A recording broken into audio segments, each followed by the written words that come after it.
반갑습니다. 김경렬 호칭이 좀 제가 혼동스러운데요. 선교사였고요. 기본적으로는 이제 목사하고 선교사였고 1년 2개월 전까지만 해도 제가 선교사였습니다. 예. 그리고 지금은 이제 또 교수라는 호칭을 좀 많이 주변에서 불러주시는데 세 가지 호칭이 섞여 있어가지고 제 자신도 제 정체성을 잘 아직도 혼동스러워하고 있습니다. 만나서 반갑고요. 제가 2014년도, 그러니까 재작년이죠. 12월에 철수하고 한국으로 들어왔는데 1년 한 2개월 정도 됐습니다. 한국 들어온 지. 아직은 그래서 따끈따끈하죠. 그때 남서울교회에서 후원을 해주셔가지고 제가 참 힘있게 사역을 감당할 수가 있었습니다. 제가 쉬는 시간에 1시간 정도 하고 쉬는 시간이 있을 건데요. 제가 그 홍성사에서 나온 그 책이 있어요. 선교에 대한 제 나름대로 생각을 또 경험들을 정리한 책이 있는데, 그래도 홍성사에서 책을 내줬으면은 상당히 퀄리티가 있다는 뜻 아니겠습니까? 예, 제가 책을 좀 들고 왔습니다. 관심 있는 분들은 그 뒤에서 책을 10,000원에 이제 구입을 하시면 좋을 것 같고요. 제가 필요하시면 제가 직접 사인도 해드리겠습니다. 시간 관계상 바로 저희들이 강의를 좀 해야 될 것 같습니다. 시간이 많이 부족하거든요. 레위기는 아시는 대로 굉장히 어려운 말씀이고, 그리고 좀 넘기 어려운 산으로 우리가 지금 많이 생각하는 그런 말씀이죠. 몇 가지 이유가 있습니다. 그게 이제 여기 제가 정리를 쭉 해놨는데, 사실은 레위기 안에 있는 그 내용 자체도 굉장히 어렵지만 용어가 아주 우리한테 생소하고 또 그 용어가 많이 나옵니다. 전문 용어가 너무 많이 나오다 보니까 우리가 일단 굉장히 많은 혼란을 느낍니다. 그리고 분량도 많고요. 그 내용 자체도 굉장히 복잡하고 그래서 접근하기 어려운 책인데, 사실 일본에 제가 설명한 대로 이 책은 전통적으로 유대교에서는 가장 중요한 책으로 여겨지고 있는 책이거든요. 토라 교육을 요즘 현대화된 유대인들은 토라 교육을 그렇게 많이 안 시킵니다. 우리가 알고 있는 대로 그렇게 열의가 있는 건 아닙니다. 그러나 정통 유대교 신자들은 지금도 토라 교육을 열심히 시키는데, 전통적으로 토라 교육을 시킬 때 5살 때쯤 이제 시작하는데, 가장 먼저 교육을 시작한 책이 창세기가 아니고 레위기입니다. 5권의 책을 토라라 불리는 모세 오경을 먼저 가르치는데, 첫 번째 책인 창세기를 가지고 시작하는 것이 아니라 레위기를 가지고 시작한다는 것이죠. 이게 아이러니하죠. 우리가 가장 어려워하는 책을 가장 어린 아이에게 가르치고 있죠. 무슨 말이냐? 우리도 레위기를 쉽게 공부할 수 있다라는 그런 자신감을 우리가 좀 가질 필요가 있습니다. 아이들도 아주 5살배기 아이들도 이 레위기 말씀을 배우기 시작하는데 우리라고 못할 것 뭐가 있느냐라는 그런 생각으로 우리가 레위기 공부를 시작하면 좋으리라 생각하는데, 그만큼 사실 이게 중요한 책이기 때문에 제일 먼저 가르쳤다는 것이죠. 왜냐하면 그 레위기가 보면은 제사법이 나오잖아요. 그 제사법이란 것 쉽게 말하면은 어떻게 예배 드릴 것인가 하는 문제입니다. 그러니까 예배 규범입니다. 예배 교과서고, 그 다음에 예배 드리는 사람이 어떻게 살 것인가에 대한 문제를 다룹니다. 삶을 다루거든요. 그러니까 예배를 중심으로 어떻게 거룩한 삶을 살아낼 것인가라는 그런 문제를 다루기 때문에 예배의 규범이면서 거룩한 백성의 삶의 규범이니까 가장 중요한 책으로 이렇게 간주되어서 어린아이에게 가르쳤다는 것이죠. 우리에게도 너무 적실하죠. 어떻게 하나님 앞에 예배 드릴 것인가, 또 예배 전에 어떻게 우리의 삶의 터전에서 영역에서 어떻게 또 예배자로서 삶을 살아낼 것인가, 우리의 문제 아니겠습니까? 그만큼 레위기가 중요한 책인 것을 우리가 인식하고 시작을 하면 좋겠다라는 생각을 합니다. 그리고 레위기 말씀이 어려워서 강단에서 많이 선포되지 않고 또 잘 안 가르쳐지죠. 제가 아까 말씀드린 그런 난해함 때문에 그러는데, 또 레이기를 풀어낸다 하더라도 일반적으로 한국 교회뿐만 아니라 사실 역사적으로 볼 때 많은 교회들이, 설교자들이 레이기 말씀을 좀 잘못 풀어내는 그런 경향이 있었습니다. 그러니까 말씀이 왜곡된 그런 좀 안타까운 그런 일들이 반복되어 왔죠. 그래서 제대로 해석이 되지 않았다는 문제죠. 주로 영해라고 불리는 알레고릭한 해석 혹은 풍유적인 해석이라 하죠. 좀 좋게 말하면 영해라고 하는데, 그런 방식으로 레이기 말씀을 자꾸 해석을 해왔습니다. 그래서 바르게 해석이 되지 않은 그런 문제가 또 있었다는 것이죠. 그래서 지금은 그 레이기 말씀을 이제는 좀 바르게 우리가 이해해야 될 시점이 오지 않았나라는 생각이 듭니다.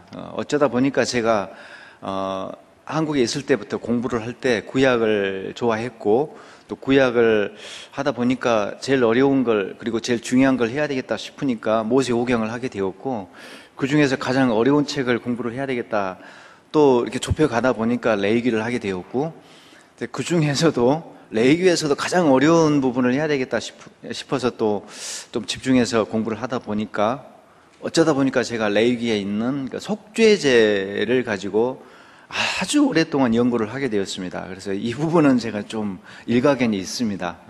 그래서 레위기 전문가가 됐는데, 선교 현장에서도 제가 꾸준히 연구를 했습니다. 틈 나는 대로, 시간이 주어지는 대로. 그러다 보니까 이제 이걸 가지고 안식년 때 제가 정리한 것을, 공부한 것을 종합을 해가지고 제 넌지가 또 이렇게 일관성 있게 서 있고 해서 좀 빠르게 논문을 이제 써낼 수가 있었습니다.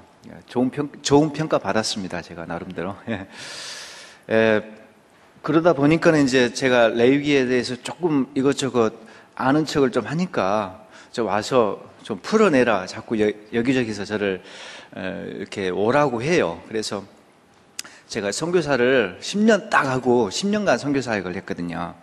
그래서 여기저기서 국내에서 오라는 데가 많아가지고, 이게 그냥 하나님, 제가 한국 가서 또 해야 될 일이 있는 것 같습니다라고 10년 사역을 딱 정리를 하고, 정확하게 10년 했습니다. 사역을.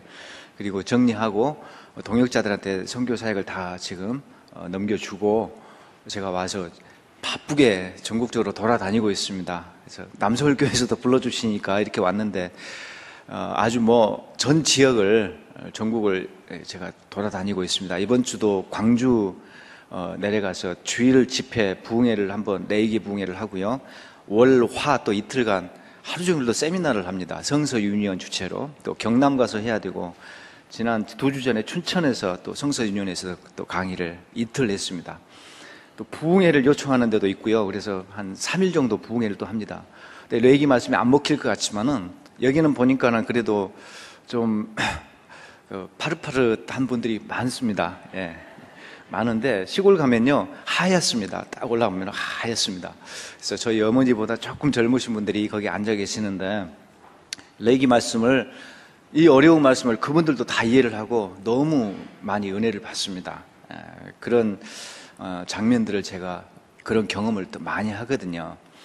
그래서 이런 나름대로 제가 사명감을 가지고 레이기 말씀 가지고 여기저기 돌아다니면서 말씀을 증거하고 있는데, 우리에게 주어진 시간은 지금 1시간 반이니까 지금 잔소리가 좀 많아졌어요. 지금 벌써 많아졌는데, 지금 최대한 줄여가지고 우리가 가장 중요한 것만 지금 여러분들과 한번 생각해보고, 그 레이기 말씀을 여러분 안에 이렇게 마음속에 이렇게 스파크가 일어나가지고 스스로 공부를 할 수 있도록 동기를 부여하는 그런 시간을 가지면 좋겠다라는 생각을 합니다. 동기부여는 이 3가지가 충분하다고 생각하고요. 그리고 이제 여기서 우리가 해야 될 것은요, 딱 한 3가지 정도에 초점을 맞출 필요가 있습니다. 전체 레위기가 5경 내에서 어떤 흐름 속에 있는가, 그걸 먼저 살피고, 그 다음에 그 레위기가 전하고자 하는 핵심적인 주제, 신학이 뭔가, 메시지가 뭔가, 이걸 캐야 됩니다. 그걸 요약하면요, 정결과 거룩인데, 둘을 또 하나를 요약하면은 결국은 거룩입니다. 왜냐하면은 정결이라는 것은 거룩으로 가기 위한 기반이에요. 정결과 거룩이 같은 개념이 아니고 거룩이 상위 개념이거든요. 근데 정결을 기반으로 그 다음에 거룩의 단계로 올라갑니다. 그래서 이 두 가지가 가장 중요하죠. 거룩의 기반이 되는 정결에 대한 개념이 아주 중요하고요. 근데 그걸 기반 삼아서 발판으로 거룩의 단계로 올라가는 거룩이 과연 무엇인가, 거룩한 삶이 무엇인가, 이걸 우리가 이해를 해야 되고, 또 구체적으로 거룩이 어떻게 우리 삶의 영역에서 실현되어야 하는가, 이런 문제가 이제 레위기에서 다루기 때문에 한번 생각해 볼 필요가 있죠. 그리고 이제 레위기를 이해하기 위한 아주 초보적인 그런 강의이기 때문에 제가 해드릴 수 있는 것은 바로 이제 쉽게 레위기를 스스로 접근할 수 있도록 그 어려운 용어들 이제 풀어드리고 또 설명해드리고, 그 다음에 좀 난해한 얽혀있는 그런 복잡한 내용들을 제가 딱 교통정리해드리면 참 강의가 유익하겠다라는 생각이 듭니다. 그래서 이 세 가지 목표를 두고 강의를 진행하려고 합니다. 먼저 레위기를 이해를 하려면은 성막 이야기부터 해야 돼요. 조금 이야기가 길어질 것 같은 그런 느낌이, 좀 불안감이 있죠. 지금 바쁜데 성막 이야기부터 언제 다 하는가. 근데 사실 레위기 1장 1절을 보시면, 레위기 1장 1절이 이렇게 이제 성막 이야기를 시작하는 레위기 1장 1절을 보시면은 그가 부르셨다라는 것으로 시작을 해요. 하나님께서 모세를 회막에서 부르신 이야기로 1장 1절이 시작된다는 거죠. 그러니까 회막이 나온다는 거예요. 그러니까 회막에서 전해주신, 모세를 통해서 백성들에게 전달한 말씀이 레위기입니다. 그래서 왜 회막에서 모세를 불렀는가? 그 회막이라는 장소 자체가 중요합니다. 그리고 왜 그러냐 하면은 그 회막에서 또 제사를 드리잖아요. 그 제사를 드리는 장소로서 그 회막이라는 공간이 너무나 중요합니다. 그러니까 제사를 제대로 이해하려면은 성막 혹은 그 회막, 그게 뭔지를 이해할 필요가 있습니다. 그래서 우리가 그 성막하고 회막을 또 이렇게 다른 개념으로 이해하는 분들이 많은데, 일단 같은 개념으로 보시면 돼요. 어떤 부분에서는 이게 별개의 시설물로 나오는 듯 하는 그런 본문들이 한 3군데 있습니다. 오경 내에서. 그러나 이게 조금 혼동을 주는데, 별개의 시설물인 듯 하지만 같이 볼 수도 있거든요. 그래서 일단 대부분은 회막이란 용어가 거의 99% 이상은 성막과 같은 개념으로 쓰이니까, 일단 회막 그러면은 이게 성막이구나, 이렇게 이제 이해를 하시면 돼요. 자, 1장 1절이 그가 부르셨다, 이렇게 시작되는데, 이게 히브리어 레위기 제목이 그가 부르셨다는 뜻입니다. 이게 히브리어로 하면 바이크라라는 것인데, 히브리어 성경은 그 제목을 가장 첫 번째 나온 단어를 그냥 제목으로 삼거든요. 그래서 그가 부르신 책입니다. 레위기 자체가. 그래서 이제 회막에서 불렀는데, 일단 우리가 회막을 좀 이해할 필요가 있겠다 싶은데요. 회막의 아주 기본적인 것만 제가 말씀드리면은 이렇게 돼 있죠. 회막은, 성막은 이 정도는 다 아시리라고 생각을 해요. 이렇게 울타리가 쳐져 있고, 우리가 생각하는 것처럼 막 웅장하고 아주 화려한 그런 건물은 아닙니다. 성막론을 이야기할 때 주로 목사님들이 그 부분을 너무 많이 강조하는데, 사실 사막에 아주 초라한 텐트 신전입니다. 어떻게 보면요, 텐트로 천막으로 지어진 아주 어떻게 보면 볼품없고 초라한 그런 예배당이라고 볼 수가 있거든요. 그 크기도 작았어요. 50m, 25m니까 아주 작죠. 그러니까 우리가 성막 그러면은 웅장감으로 다가오는데, 사실 그렇지 않아요. 작은 공간이었다는 것이 굉장히 중요하고, 그 작은 공간에 하나님께서 충만하게 임재했다. 그게 핵심입니다. 사실 작은 공간임에도 불구하고, 초라한 천막 건물임에도 불구하고, 물론 금은으로 이렇게 막 치장이 되어 있지만, 그러나 객관적으로 보면은 제국의 웅장했던 신전에 비해서는 너무나 초라하거든요. 막 그 제국의 신전들은 규모가 3km, 보통 3km, 600m 가로 세로가 이 정도 돼요. 그 카르낙 신전, 이집트의 카르낙 신전 같은 경우는 그렇습니다. 뭐 당장의 캄보디아의 앙코르와트 같은 경우도 신전 자체가 1.2km 규모가 이렇죠.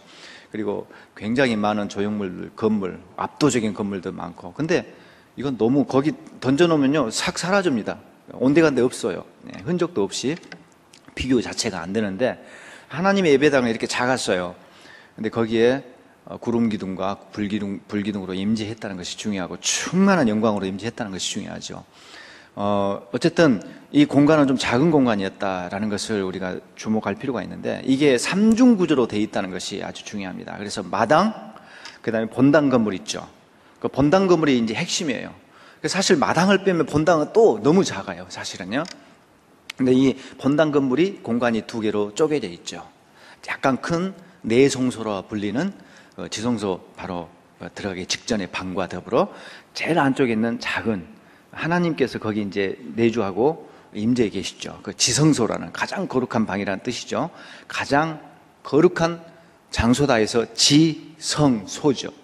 거기 법궤가 놓여져 있고, 그리고 이제 내성소에는 중요한 비품 세 가지가 거기 놓여져 있죠. 향단이 있고, 떡상이 있고, 그 다음에 이제 금등대라고 불리는 촛대. 촛대는 아닙니다, 사실. 철을 꽂는 것이 아니니까. 기름으로 태우는 등잔이 꽂혀 있죠. 그래서 등잔대가 맞습니다. 금으로 만든 그 금등대 혹은 등잔대가 놓여 있습니다. 세 가지 비품이 있는데, 내성소에는 이렇게 중요한 기물 세 가지가 있었고, 거기가 또 성소라고 불려요. 내성소, 거룩한 공간이란 거죠. 지성소보다는 거룩의 정도가 낮았습니다. 그 다음에 마당으로 나오면은 이제 마당에 거기에 주 제단, 쉽게 말하면 이제 번제단이 놓여 있고 2.5m, 2.5m 가로 세로 이렇게 되어 있습니다. 그래서 거기에 이제 짐승이 올라가죠. 그게 놓여 있고, 그 제사장들이 그 제사 절차를 위해서 자기 몸을 관리하고 씻고 하기 위해서 그 물두멍에 놓여 있습니다. 그래서 손발을 늘 씻어야 되고 목욕도 하고 그런 용도로 쓰이죠. 그 물두멍에 놓여 있고, 딱 비품은 두 개 놓여 있는데 다 노수로 만들어져 있거든요. 자, 그러니까 금, 은, 동 이렇게 재료가 사용되고 있다는 것을 확인할 수가 있는데, 그 다음에 그 실도 안쪽에 쓰인 실과 바깥쪽에 쓰인 실 자체가 좀 달라요. 그리고 수를 놓는 기술도 다르고, 그래서 안쪽으로 들어갈수록, 지성소로 갈수록 최고의 기술, 최고의 재료가 사용됩니다. 아주 가장 비싼 귀금속이 사용되고요. 그래서 왜냐하면 가장 거룩한 공간이니까 거기 합당한 재료를 사용했고요. 그 다음에 단계가 이렇게 점차 낮아집니다. 거룩의 정도가 최고 거룩, 그 다음에 중간 거룩, 낮은 거룩, 이렇게 성막 자체가 삼중구조로 되어 있다는 것이 아주 중요한 핵심 포인트입니다. 이제 이런 식으로 비품이 놓여져 있고, 이렇게 측면에서 보면은 제사장들이 이렇게 활동하고 있는 것을 볼 수가 있고, 이런 게 이제 성막에 놓여 있는 비품들인데 이제 다 설명드리기는 어렵고, 여기 이제 보면은 이게 상상도죠. 캠프촌을 형성하고 전부 텐트를 쳐놓고 이제 모여서 살고 있죠. 이스라엘 백성들이 광야에서는 이렇게 살았습니다. 그래서 이제 텐트촌 안에 한 복판에 성막이라는 예배당이 이제 설치가 되어 있었죠. 거기에 하나님이 나 여기 있다라는 그런 그 증표로서 내가 분명히 여기 있거든 라고 하는 것을 증거로 보여주시는 하나의 방법으로 구름 기둥이 거기에 내려와 있었습니다. 하나님은 보이지 않는 분이죠. 어떻게도 어떤 방식으로 형성화될 수가 없는 분입니다. 그래서 법궤라는 것은 원래가 개념 자체가 그 왕들이 절대 권위자가 앉는 그런 의자 개념이었습니다. 보좌입니다. 왕으로 치면은 왕의 보좌 개념입니다. 그 법궤 자체가.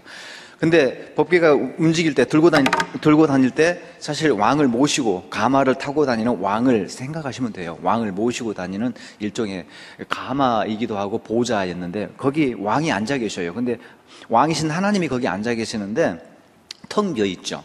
그러니까 무슨 말이냐면은 하나님을 형성화할 수 없기 때문에 거기는 빈 공간으로 지금 딱 비어 있습니다.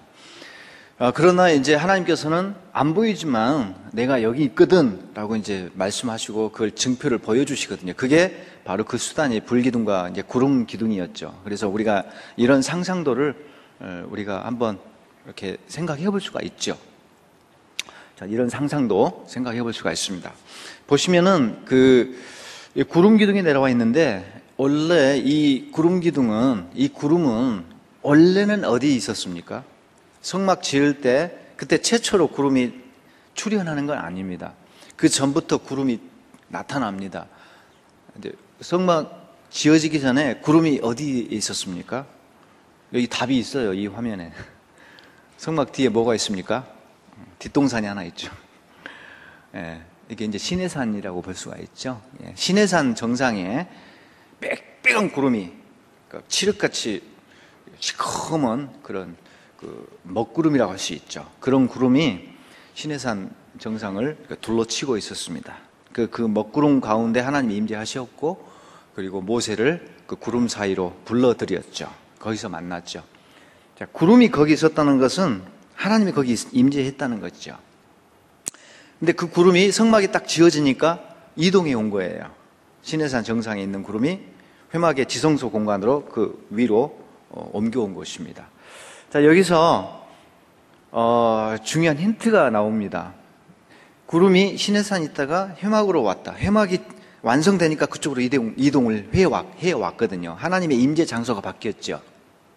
이게 주는 의미는, 암시하고 있는 것은 뭐냐면 시내산 자체가 하나님의 성전이었다라는 것을 보여주고 있습니다. 하나님이 임재하신 곳이 곧 성전입니다. 그곳이 거룩한 곳이고요. 근데 시내산에 임재하셨을 때 시내산 전체가 거룩한 공간이었어요. 그래서 함부로 시내산에 백성들이 막 침범하거나 올라가거나, 하나님이 이렇게 선을 그어놨거든요. 경계선을. 거기를 침범하면 죽는다. 자꾸 경고를 하셔요. 딱 선을 그어놨는데, 재밌게도 그 선을 삼중으로 이렇게 그어 놓으셨어요. 삼중구분 하셨다는 거죠, 시내산 자체를. 시내산 제일 아랫자락은 백성들이 머무는 곳, 한 중간쯤, 중턱쯤은 백성의 대표들이 올라올 수 있는 곳으로 마련하셨고, 그 다음에 그 이상은 모세만 들락날락 할 수 있도록 해놨습니다. 삼중구분이 되어 있는데, 이것은 성막에 배치하고 정확하게 부합합니다. 백성들은 마당까지 들어올 수 있었어요. 백성들이 예배당 본당 안에 그 내성소 공간으로 들어가면 안 됩니다. 거기는 제사장들만 출입을 합니다. 들어가면 바로 죽어요. 그 마당에서 제사 드리러 올 때 거기에서만 머물 수 있도록 되어 있습니다. 그러니까 내성소는 제사장들만 들어간다는 거죠. 백성의 대표되는 제사장들이 거기 들어가는 공간이었고, 지성소는 제사장들로 들어가지 못합니다. 딱 한 사람만 들어가죠. 대제사장만 1년에 하루 들어가는데, 그날 보통 우리가 한 번 들어간다 이렇게 보고 있지만, 일반적으로 편하게 한 번이라고 표현을 하지만은 엄밀히 따지면 4번 들어가요. 그날 하루에 4번 들어가는데, 어쨌든 1년에 하루만 입장이 허용된 공간입니다. 그것도 백성 중에 유일한 한 명, 대제사장, 백성의 우두머리, 그 사람만 들어가죠. 이런 식으로 모세가 시내산 꼭대기에 올라가는 것처럼 대제사장이 지성소에 들어가고, 그 다음에 백성의 대표가 산 중턱까지 이렇게 출입이 된 것처럼 제사장들이 내성소에 들어가고, 그 다음에 백성들이 마당에 있는 것처럼 백성들은 산기슭 아래에 있어야 되고, 이렇게 삼중 배치가 되어 있습니다. 삼중 구분이 되어 있다는 거죠. 시내산 자체가 하나의 거대한 성전이었습니다. 근데 성전 삼아서 그 시내산에 임재하셨는데, 이제 구체적으로 자기가 이제 거할 공간이 마련되었죠. 그게 바로 성막이죠. 그러니 이제 자신의 방으로 옮겨오신 것입니다. 그게 이제 바로 성막이죠. 자, 방금 제가 설명드렸던 그런 내용들이 여기 있고요. 그 삼중 구조, 제가 방금 설명드렸던 내용이 지금 여기 있죠. 예, 이런 식으로 되어 있고, 그 다음에 이제 여러분들이 이제 한 가지 부수적으로 제가 이제 지나가는 말로 또 유용할 수 있으니까 말씀드리면은, 불기둥과 구름기둥을 보통 별개의 기둥으로 많이 이해를 하시는데 그건 아닙니다. 사실은 불기둥과 구름기둥은 하나의 기둥인데요. 거기 보시면은 불기둥 여기 제가 적어놨죠. 밤에는 불이 그 구름 가운데 있다. 이게 출애굽기 제일 마지막에 있는 구절에 이게 나와요. 이 구절이. 이 구절을 따라 이 구절에 의하면 명백히 불기둥과 구름기둥은 합체된 기둥이라는 거죠. 밤에는 불기둥이, 그러니까 어떤 형식으로 생각하시면 되냐면은, 불기둥이 있고 그 다음에 구름이 그걸 둘러치고 있어요. 왜냐하면 그 화염이 너무 강력하고 그 다음에 그 광채가 너무 강하기 때문에 그걸 백성들이, 인간은 그걸 감당을 못합니다. 노출되면 바로 죽어요. 그 불에 노출되면 죽고 그 광채에 노출되면 죽기 때문에 그것을 둘러치는 보호장치를 마련하셨습니다. 그게 이제 구름입니다. 그래서 그걸 빽빽하게 이중삼중으로 둘러쳐서 그 불기둥을 감싸고 있습니다. 그런데 낮에는 그 구름 기둥만 보이는 것이고 밤에는 그 안쪽에 있는 그 화염 기둥이 이렇게 구름을 뚫고 나오는 겁니다. 그래서 밤에는 구름 사이에 불이 보인다는 거죠. 그러니까 합체된 기둥으로 하나입니다. 낮에 구름으로 보이고 밤에 불기둥으로 보일 뿐입니다. 그러니까 낮, 밤으로 이게 두 기둥이 막 스위치하고 교차하는 그런 개념으로 보시면 안 됩니다. 자, 어쨌든 성막에 대해서 이 정도 이제 우리가 이해를 하시면 좋을 것 같고, 레위기가 이제 제사 규정으로 시작하는 이유가 뭐냐면은 바로 성막을 하나님께서 다 주셨기 때문에, 성막이 완료됐기 때문에 하나님의 지침대로 완성됐잖아요. 출애굽기 40장을 통해서 마지막 보고를 보면은 성막이 필하였더라. 성막 건축이 끝났습니다. 그리고 이제 하나님께서 그 다음 절차가 뭐냐면은 이제 성막에서 뭘 할 것인가를 가르쳐 주셔야죠. 그래서 성막을 어떻게 사용할 것인가 하는 문제가 자연스럽게 그 다음 문제로 나올 수밖에 없는데, 그게 바로 레위기 말씀입니다. 그래서 이제 하나님께서 임재의 장소를 성막으로 옮겨 오셨기 때문에 성막에서 모세를 부르는 거죠. 시내산에서 이제 부른 게 아니라 성막에서, 회막에서 모세를 불러드립니다. 거기서 대면해서 성막을 어떻게 사용할 것인가를 가르쳐 주고 있습니다. 그게 이제 제사를 이렇게 드려라 라는 말씀이죠. 레위기 1장부터 7장까지가 그래서 제사법에 대한 것입니다. 성막에서는 제사를, 이러이러한 제사를 이렇게 드려야 된다라고 가르쳐 주고 있죠. 그리고 이제 그 다음 이어서 이렇게 제사를 드린 사람들은, 백성들은 이제 어떻게 살 것인가. 예배자가 제사 드리고 난 다음에 이제 각자 처소에 가서 각자의 터전에서 어떻게 살 것인가. 예배자는 이렇게 살아야 된다라고 하는 것을 이제 후반부에 쭉 계속 자세하게 설명해 주고 있습니다. 이 모든 말씀을 회막에서 모세에게 주고 있습니다. 그래서 우리가 이제 이 논리적인 순서를 한번 따져보면은, 출애굽기에서는 성막 이야기가 출애굽기 19장부터 40장까지를 차지할 정도로 대부분의 분량이에요. 성막 이야기로 끝나고, 성막 이야기로 그 다음에 레위기에서 성막 중심의 예배와 삶에 대한 이야기를 주시고, 그 다음에 이제 백성들이 말씀 교육을 다 받았기 때문에 이제 성막도 지어졌고, 그래서 가나안 땅으로 들어가는 게 최종 목적이잖아요. 그래서 가나안 땅을 향해서 이제 출발을 합니다. 그게 민수기 말씀입니다. 그래서 민수기 말씀은 사람 숫자를 세서 민수기, 그게 이제 사람 숫자를 센다는 거죠. 민수기, 그러니까 뭐 아주머니 이름이 아닙니다. 민수기, 정수기 뭐 그런 게 아니고, 사람 숫자 세가지고 출발할 준비하자라는 것이에요. 그래서 사람 숫자 세어서 인구조사를 하고, 그 다음에 진영을 다시 갖추고, 이제 출발을 합니다. 그게 인구조사가 민수기 1장부터 10장 10절까지 이루어집니다. 그래서 각 지파별로 정확하게 통계를 내고, 그 다음에 진영을 다시 배치하고 해서 10장 10절에 딱 보시면은 이제 구름이 움직인다라고 나와요. 그래서 백성들이 출발했다고, 시내산을 떠났다라고 나옵니다. 그래서 11절에서 백성들이 떠납니다. 그러니까 이제 이렇게 논리적으로 보면 딱딱 이어지고 있죠. 성막을 지었고, 성막에서 예배를 드리고 어떻게 살 것인가를 지침을 주시고, 그 다음에 이제 백성들이 떠나는 장면이 출애굽기, 레위기, 민수기 말씀입니다.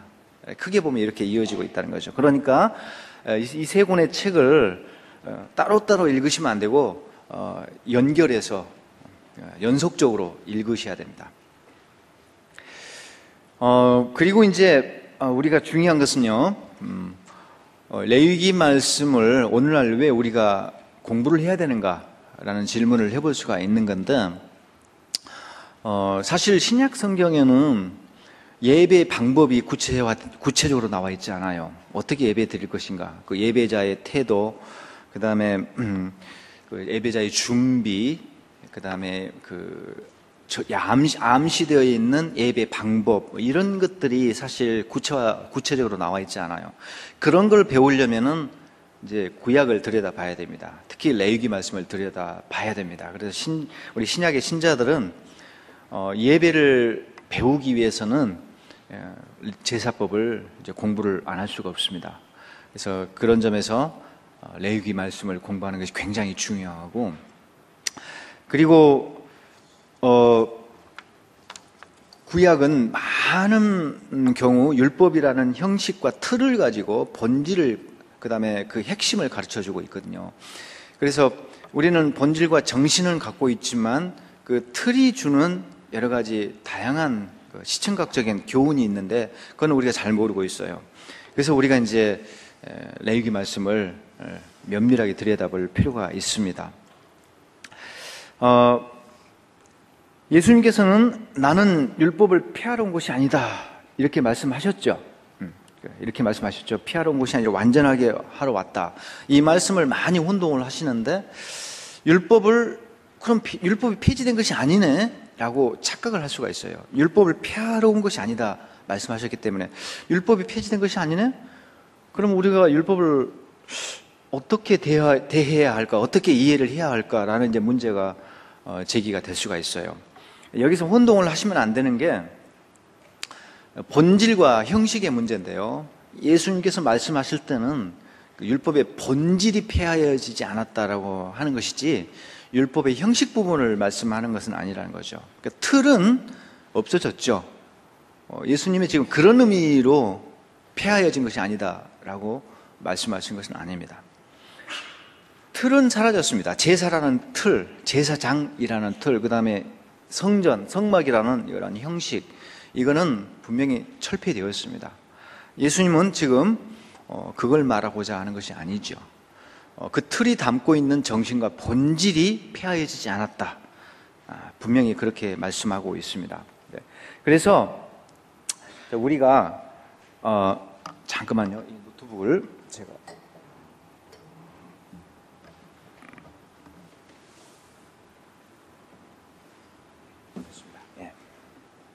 그래서 우리가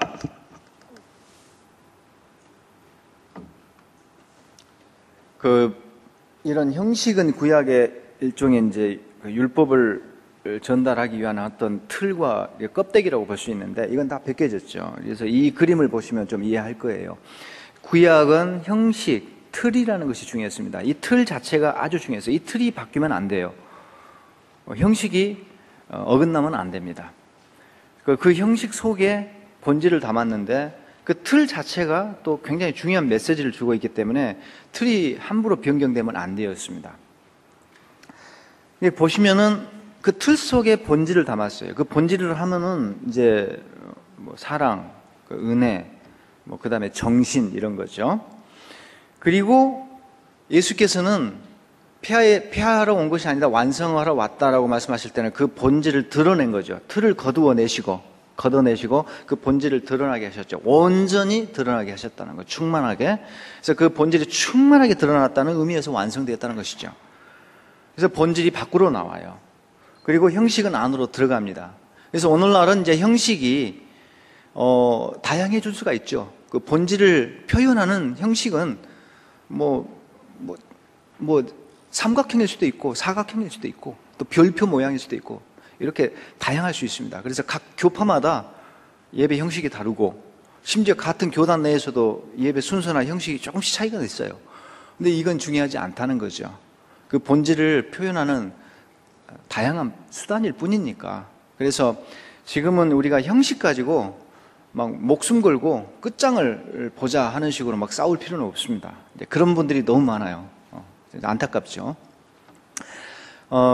사실은 그래서 서로 존중하면 돼요. 그거는요. 그래서 우리에게 중요한 것은 같이 공통적으로 갖고 있는 그 본질이죠. 요거는 같이 이렇게 어긋남이 없이 똑같거든요, 사실은. 그런 그 본질이 우리 신약의 신자들을 통해서, 교회를 통해서 드러나야 되죠. 예수님께서는 이걸 지금 말씀하고 있습니다. 근데 제사를 공부를 할 때는 그 제사라는 형식이 우리에게 어떤 본질을 가르침을 주는가, 이게 초점이 되어야 되겠죠. 오늘날 우리가 동물 제사를 더 이상 드리지 않기 때문에 동물을 왜 목을 따서 죽였는가, 왜 안수를 했는가, 그런 제사의 여러 가지 세부적인 절차를 통해서 하나님께서 주고자 하는 교훈들이 있습니다. 거기에 초점을 맞출 필요가 있겠죠. 예. 그래서 오늘날은 우리는 이제 더 이상 동물을 바칠 필요가 없죠. 이 그림을 보시면은 이해가 돼요. 예수님이 유일한 제사장 되시잖아요. 그리고 우리를 제사장 시다로 만들어 주셨습니다. 그래서 여러분들도 유일한 제사장 대신 예수님을 뒷받침하는 시다 제사장이에요, 우리는. 그러나 사실은 유일한 대제사장 되시는 분은 그분뿐이죠. 그러니까 그분이 모든 제사장을 다 대체하셨기 때문에 더 이상 제사장은 존재하지 않습니다. 그리고 그분이 한 몸으로 제사장이면서 그분이 또 바쳐진 제물이 돼요.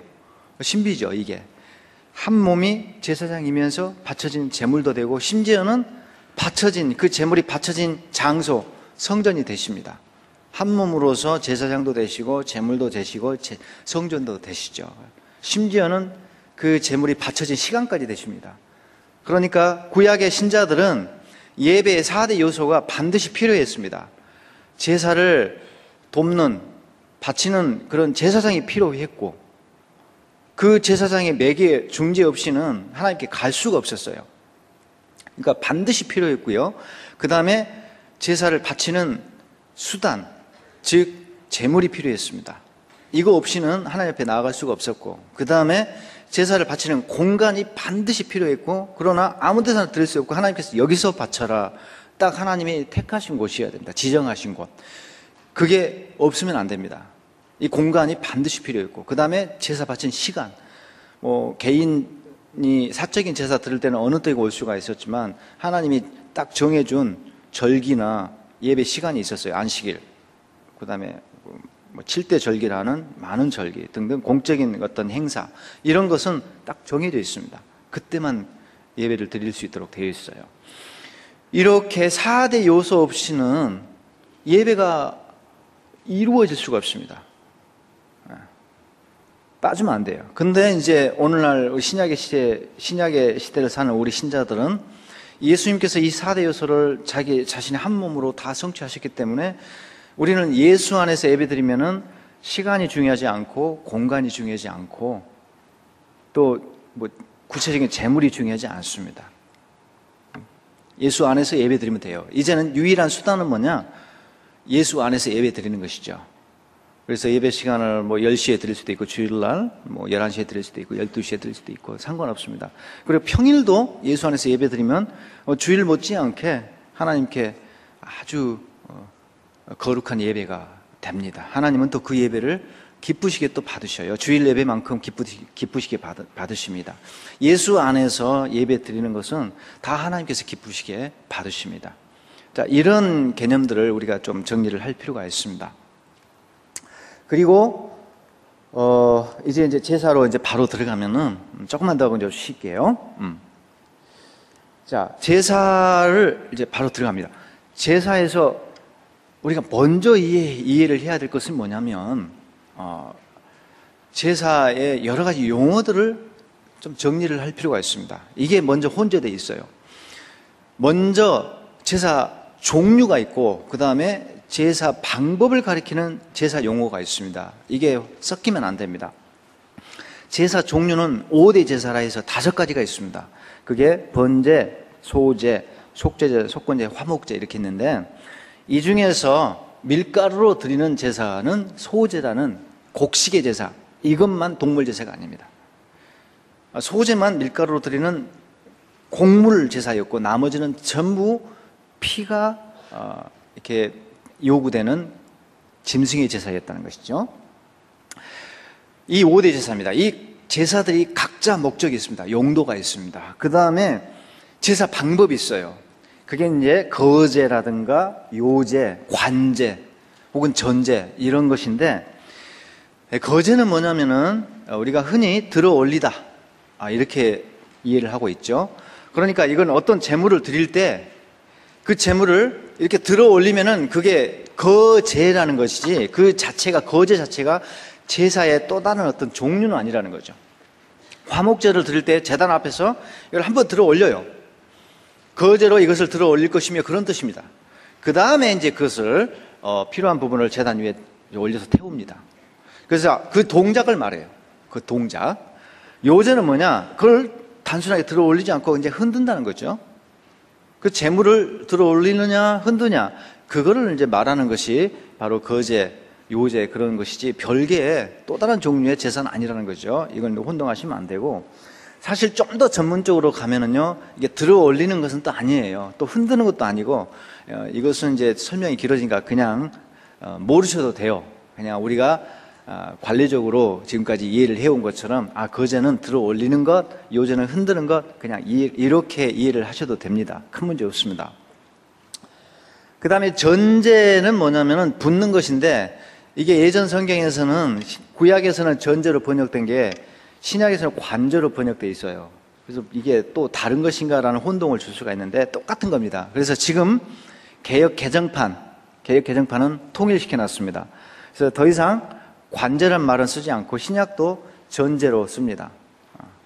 그래서 전제는 뭐냐? 붓는 제사예요. 술, 기름 이런 것을 이제 부어요. 제물 위에 이렇게 부어가지고 더 향이 더 진하게 나게 하고 더 좋은 향이 올라갈 수 있도록 이렇게 만드는 작용을 합니다. 근데 이게 어떤 이미지가 있냐면요, 고대에 밥을 먹을 때 반드시 밥이 있고 그 다음에 우리가 국이 있는 것처럼 술이 있어요. 포도주를 마셔요, 이 사람들이. 밥과 국을 먹는 것처럼 이 사람들은 무교병, 유교병을 먹고 고기를 먹고 그 다음에 포도주를 먹습니다. 곁들여서. 이게 이들의 식탁이었어요. 그러니까 하나님 앞에 식탁을 차려드릴 때 일종의 제사상을 하나님 앞에 올리는 거죠. 그 밥을 이제 차려드리는 개념인데, 자신들의 식사법대로 포도주가 이제 수반되는 거죠. 그런 개념으로 보시면 됩니다. 그리고 이제 포도주와 독주, 그 다음에 기름 이런 게 이제 전제로 드려졌는데요. 독주 그러면은 보통 우리 개념으로 독주 아주 센 알코올 농도 30도, 꼬냑, 보드카 이런 개념으로 생각하시는데, 그런 번역이 너무 세요. 우리가 너무 세게 번역을 해놔서 좀 그래요. 불편한 번역인데, 독주가 아니고 사실은 맥주예요, 맥주. 그 밀주를 말합니다. 밀로 빚은 술을 말해요. 왜냐면은 주 소산물이 과일은 포도였고 곡식은 밀가루거든요. 밀이 주식이니까 밀로 술을 빚어가지고 많이 마셨고, 포도주로 또 술을 빚어서 많이 마셨습니다. 그러니까 음식입니다, 일종의. 그래서 포도주와 맥주 이렇게 번역을 하는 게 지금 사실 맞는 번역인데 너무 센 번역으로 되어 있죠. 어쨌든 이런 제사 용어들 이제 혼동을 하시면 안 되고, 그 다음에 또 하나가 1장 2절 보시면, 성경 펴보세요. 1장 2절 보시면 여호와께, 누구든지 여호와께 예물을 드리려거든 이렇게 나와 있는데, 그 예물이 뭐냐면 고르반이란 것이에요. 이제 고르반은 뭐냐면 예수님께서 신약 성경에서 말씀하신 그 고르반을 말합니다. 고르반은 하나님 앞에 봉헌한 어떤 물건을 말합니다. 봉헌물을 말해요, 쉽게 말하면. 그래서 예물 그렇게 번역이 되어 있는데, 이게 예물이, 고르반이 두 종류가 있어요. 제단에 올라가서 태우는 예물 고르반이 있고, 제단에 올리지 않는 고르반이 있습니다. 두 종류가 있는데, 지금 여기 레위기 1장 2절에 나와 있는 것은 제사와 관련되어 있기 때문에 이것은 제단 위에서 올려서 태우는 고르반을 쭉 이야기를 하고 있고, 레위기 27장을 보시면 제일 마지막이죠. 거기는 또 예물이 나와요. 거기 예물들은 제단에 태우지 않는 것들입니다. 그냥 그것은 성전에 바쳐지는 것, 하나님께 바치는데 성전에 귀속되는 것입니다. 그 성전 재산이 되는 거죠. 그렇게 해서 이제 하나님 앞에 바쳐지는 그런 고르반이 있어요. 예수님께서 너희들이 고르반 말은 그렇게 하면서 부모는 하나도 공양하지 않는다 막 야단을 칠 때 고르반 제도를 악용한 것을 막 꾸중을 하신 것이거든요. 그때 말씀하신 고르반은 제단 위에 올리는 그런 희생 짐승의 고르반이 아니고 레위기 27장에 나와 있는 다양한 이제 고르반들, 예물을 가리키고 있습니다. 제단에 올라가지 않는 것입니다. 뭐 예를 들어서 11조라든가, 그 다음에 짐승의 첫 새끼라든가, 그 다음에 이제 첫 소산물, 낫지를 처음 해가지고 첫 수확물 있잖아요. 그런 것은 이제 하나님 앞에 다 바쳤거든요. 성전에 올려 바쳤습니다.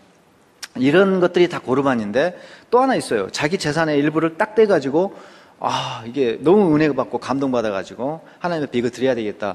자기가 자원해서 이렇게 성원의 예물을 드릴 수가 있습니다. 네, 그런 게 고르반이 될 수가 있어요. 그래서 딱 떼가지고 바친 것은 다 고르반입니다. 그래서 자신의 재산의 일부를 하나님께 바치는 것인데, 이제 신약 성경에서는 그게 악용이 돼가지고 고르반 딱지만 붙여놓고 부모 공양을 안 하기 위한 하나의 이제 교묘한 방법으로 이제 이거 악용을 한 거죠. 고르반 딱지 붙여놓고 자기가 이제 차도 새로 뽑고 골프를 치러 다니고 뭐 해외여행 다니고 다 자기를 위해서 쓴 거죠. 부모님은 하나도 뒷바라지 않고 말이죠. 그런 것을 이야기를 하고 있습니다. 어쨌든 예물이라는 것은 고르반을 말하는 것이고, 그 다음에 이제 또 하나가 화제가 나와요. 얘는 화제라 했을 때, 화제가 뭐냐면 불제사 이렇게 많이 일반적으로 이해를 하는데, 엄밀히 따지면 불제사라고는 볼 수는 없습니다, 이걸. 그러나 아까 말씀드렸지만 거제 요제도 엄밀하게 들어 올린다, 흔든다 그런 개념으로 보기는 조금 어려운 부분이 없잖아 있어요. 화제는 명확하게 불제사는 아니에요. 근데 불제사로 다 통용되고 있죠. 영어 성경도 전부 파이어 프리, 전부 일관되게 다 그렇습니다. 영어 성경. 우리도 다 전통적으로 불제사고 화제, 불화자죠. 그냥 그렇게 이해를 하시면 돼요. 큰 문제 없습니다. 구원받는데 아무 지장이 없어요. 쉽게 말하면 천국 가는데 아무 지장이 없으니까 그냥 그렇게 이해하시고, 좀 더 전문적으로 들어가면은 이게 불제사가 될 수가 없는 게, 왜냐하면 안 태우는 것도 다 불제사라고 했거든요. 화제라고 했거든요. 안 태우는 건데, 태우지 않는데, 심지어 붓는 술이나 이런 것도 다 화제라 했어요. 그건 안 태우는 것이거든요. 안 태우는 것이거든요. 그런 게 어떻게 그 불제사가 될 수가 없는데 화제로 다 번역을 해놨습니다. 이건 좀 더 전문적인 내용인데 어쨌든 조금 문제가 있어요. 그러나 그냥 우리는 화제, 불화자로 그냥 받아들이자는 것입니다. 그 다음에 이제 5대 제사를 간단히 요약하면 이렇게 요약할 수가 있다는 거죠. 그 목적에 따라서 번제는 전체를 태워서 하나님에 바치는 거예요. 그러니까 남는 게 없어요. 가죽만 제사장에게, 그 수고하시는 제사장님에게 수고비를 이제 드려요. 가죽만. 가죽을 안 태우는 이유는 여기에 또 여러 가지 의미를 막 부여하는 분들이 있어요. 더러더러 목회 현장에서는 필요하다고 봐요. 그 정도는 저도 풍유적 해석, 상징적 해석이 필요하다고 봅니다. 목회적인 필요에 의해서 그 정도는 가능하다고 보는데, 그 이상 넘어가면 안 됩니다. 근데 어쨌든 번제 가지고 조금 이제 상징적, 풍유적 해석을 이런 식으로 해요. 뭐 번제가 이게 가죽 가지고, 가죽이 껍데기 아니냐. 그래서 옛사람을 벗어버리고 깨끗한 속사람만 쏙 빼서 드리라는 의미가 있다. 그러니까 옛사람을 벗어버리는 의미로 가죽을 벗겨라, 태우지 마라, 이렇게 말씀하셨다라고 이제 해석을 하는 분들이 있습니다. 그럴듯하고 은혜가 되죠, 나름대로. 그런데 이제 좀 허무한 이유인데, 좀 썰렁한 이유인데 잘 안 탑니다. 가죽이 잘 안 타서, 그런 냄새도 많이 나고, 막 냄새도 연기가 많이 나고 냄새도 많이 나고요. 그 다음에 가죽뿐만 아니라 가죽이 덮고 있기 때문에 다른 재물, 다른 그 살코기나 이런 부위도 잘 안 타요. 그것 때문에 잘 소각이 안 돼. 그래서 그런 이유로 가죽은 이제 벗겼고 제사장님에게 수고비로 드렸습니다. 그리고 나머지는 전부 다 제단 위에서 하나님 앞에 남김없이 다 태우는 것이 번제였고, 인간의 몫은 하나도 없어요. 그래서 수직적인 제사죠. 전적으로 하나님께만 집중하는 제사였고, 그 다음에 소제는 아까 말씀드린 대로 유일하게 곡식 제사였고 밀가루입니다. 이것은 이제 주로 감사의 제사로 이렇게 바칠 수가 있었고, 화목제는 기본적으로 이것도 감사 제사입니다. 번제, 소제, 화목제 이 세 가지는 감사제였어요. 기본적인 의미가 감사해서 바치는 겁니다. 찬양의 제사였고, 이 화목제는 뭐냐면 인간의 몫이 거의 대부분입니다. 중요한 부분만 내장에 엉겨붙은 기름과 더불어 일부 내장만 태우고 그것만 나한테 바쳐라 라고 하시고 나머지는 너희들 다 나눠 먹어라 해서 제사장님 일부 드리고 대부분의 살코기는 제사 바치는 사람이 가져가서 잔치를 벌여서 나누어 먹었어요. 그래서 인간의 몫이 대부분이었습니다. 그러니까 이것은 수평적 나눔을 위한 제사였다라고 보시면 돼요. 하나님 앞에서 함께 이렇게 나누면서 밥상 공동체를 이렇게 마련해가지고 특별한 세리머니를 이제 진행하면서 함께 기뻐하고 감사를 나누고 그런 제사가 화목제였다고 보시면 됩니다. 그러니까 이것은 수평적인 제사였습니다. 번제는 수직적으로 하나님께만 집중했고, 이건 화목제는 인간, 이웃과 또 가족과 더불어서 나누는데 수평적인 나눔을 위한 제사였다. 이렇게 이제 보시면 됩니다. 그리고 이제 속죄제는 죄를 지었으니까 바치는 제사고 당연히요. 문제가 있었으니까 그걸 해결하기 위해서 바쳐야 되겠죠. 속건제가 또 있습니다. 속건제는 그러면 뭐냐? 이것도 역시 죄인데 그럼 어떤 차이가 있느냐는 거죠.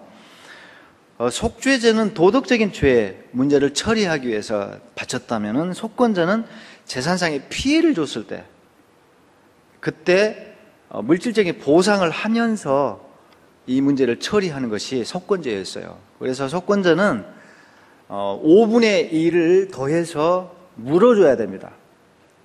손해배상을 해줘야 돼요.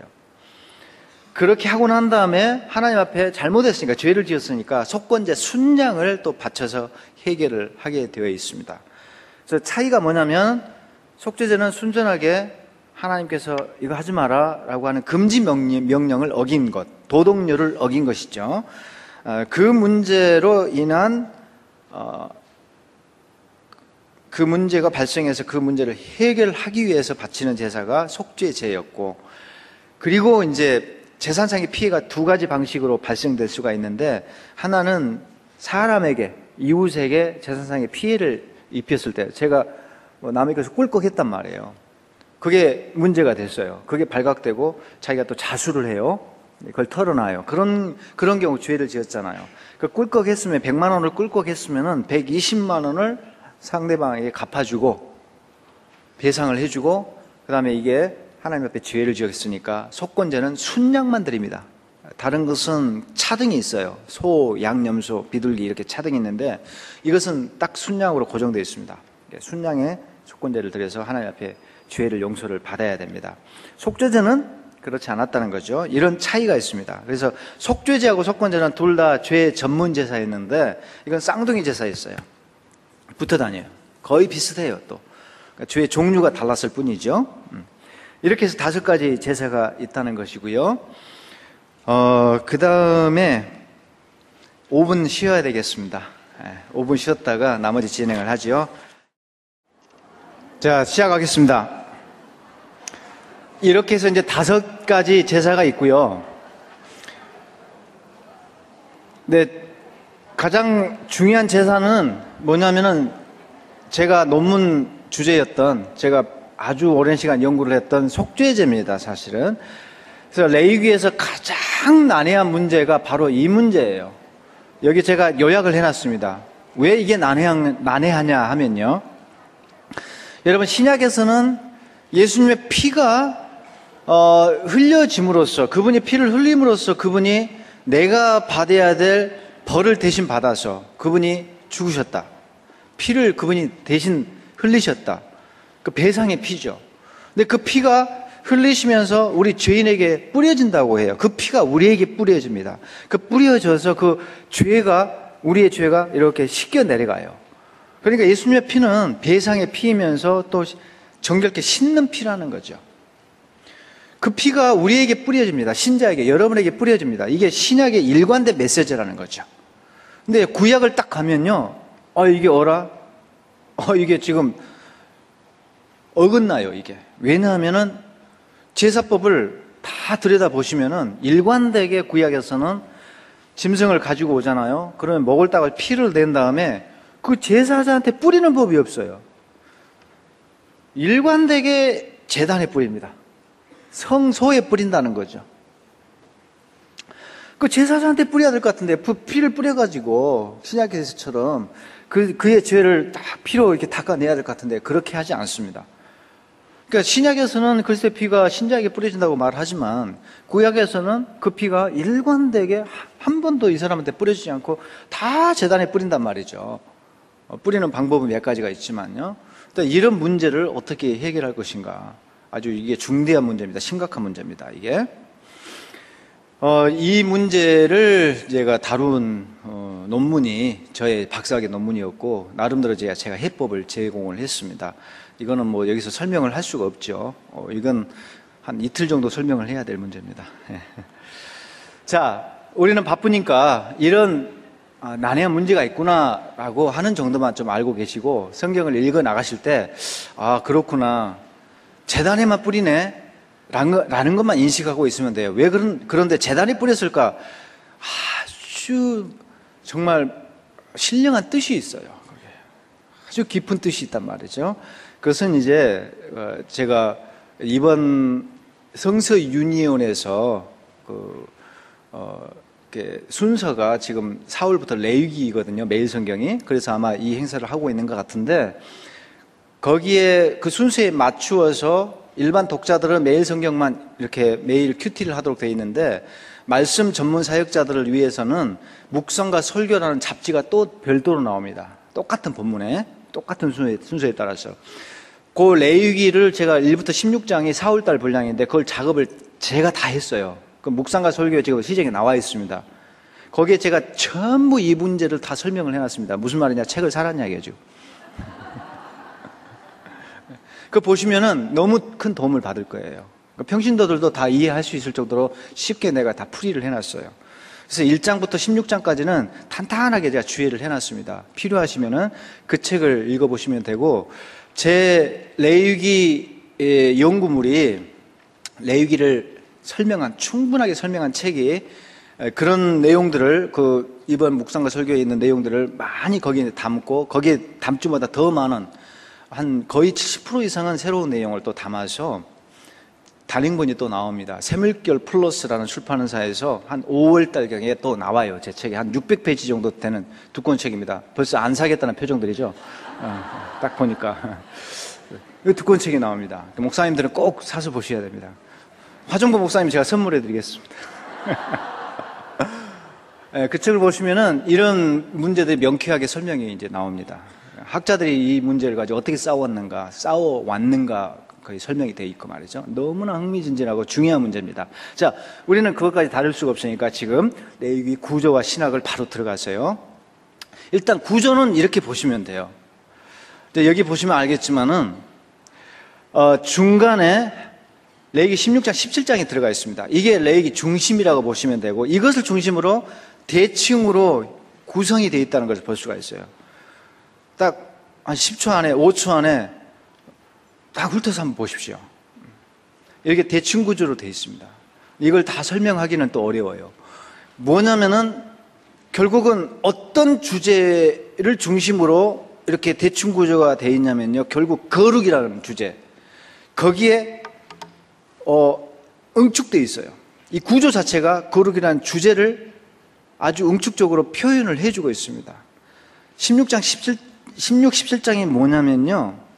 쉽게 말하면 이스라엘이 완전하게 거룩을 회복하는 날이 속죄일인데 그 매개수단이 피예요, 피. 그래서 이 사람들이 평상시에는 죄를 지으면은 속죄제 바치고 속건제를 바쳐요. 그때그때 이거 닦아내고 씻어냅니다. 그때그때 해결을 해야 되거든요. 근데 여러 가지 이유로 해결하지 못하는 경우가 있어요. 한 4가지 정도 이유가 있습니다. 그런 경우는 속죄제로 문제가 해결이 안 돼요. 그러니까 미해결된 상태로 계속 기다려야 됩니다. 언제까지 기다리냐면은 속죄일까지 기다립니다. 그러면 이런 죄들이 누적이 돼요.